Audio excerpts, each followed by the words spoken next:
In the Bible, it states that normal burial is mentioned 200 times and cremation is mentioned, well, not so many. Of those cremated in the Bible, a lot of them are not done in a good way. Fire in the Bible is often depicted as God's wrath and judgment. But what about cremation through fire? Does the Bible say that cremation is a sin? All right, grab a coffee, let's get into it. The Bible is clear on what people in the past have done with disposing bodies. However, it's not very clear on what we must do with disposing of bodies. The Egyptians mummified their dead. The Persians tended to leave them in the open air. Pagan rituals stated that a body should be burnt or cremated so that a ghost can't return. And if we are going to use the Bible as an example, then the way that is done is mostly burial. Now, there is an example of Abraham when his wife Sarah died. He bought a cave and used it to place her body. Over time, he and other family members were placed into this same cave. Today we have other issues regarding costs. We would love to be able to buy a cave or a plot like Abraham and have family buried all together, or just have a traditional burial. However, the cost is way too high, and for some, the only choice is cremation. I guess the main issue with most of the questions in what happens when we die, it's something that we really try not to think too much about. Some would argue that we need to bury someone intact to make sure there is something that God can resurrect. The Catholic Church believe in a resurrection of the body after death. And, well, for this reason, have bidden to allow cremation. However, in the 1960s or thereabouts, they lifted this ban and now generally tolerated. Now, I don't disagree with this. However, I think Paul puts it more accurately in 1 Corinthians 15:42. So it is with the resurrection of the death. What is sown is perishable, what is raised is imperishable.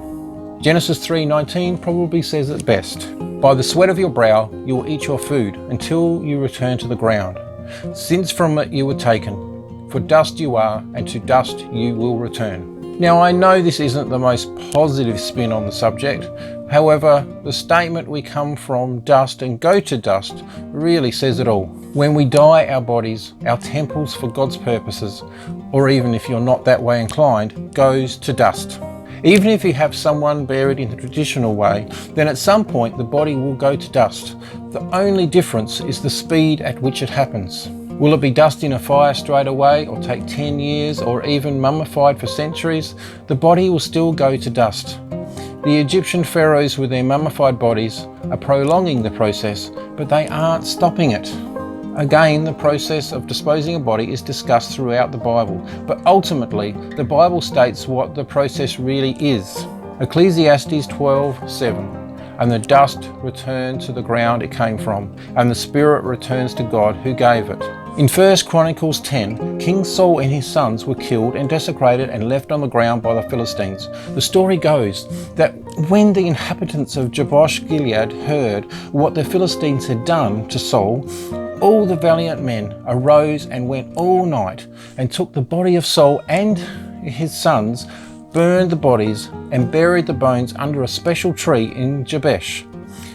After that, they all fasted for 7 days. The body is important. We are created in God's image. God the Son came to this earth in human flesh. The Holy Spirit makes his dwelling within us. The body needs to be treated with respect.